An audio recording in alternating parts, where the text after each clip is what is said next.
I am the Tofu Golem. Please enjoy the video. Turn on the new phone and connect to a secure Wi-Fi network. Keep the old phone nearby for verification and for quick reference. Make sure you have your Google account email and password ready to enter. Check that your recovery email and phone number are current in account settings.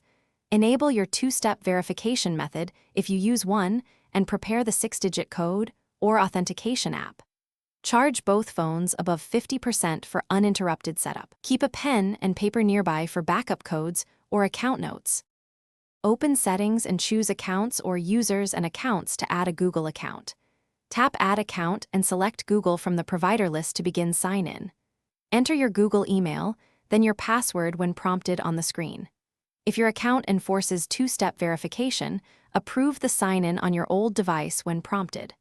Alternatively, open your Authenticator app and enter the 6-digit code shown to continue. Follow on-screen prompts to accept Google services and restore data.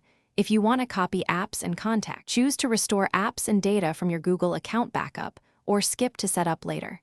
Confirm sync settings for Gmail, Contacts, Calendar, and Drive so your data updates across devices. Review location, backup, and personalization settings to match your privacy preferences. If you lose access to the old phone, sign in to My Account. Google. Calm and revoke that device under Security. Save backup codes in a secure place and add a recovery email for future account recovery steps. Test account access by opening Gmail and Google Play on the new phone. Thanks for watching. Consider subscribing if we helped you today.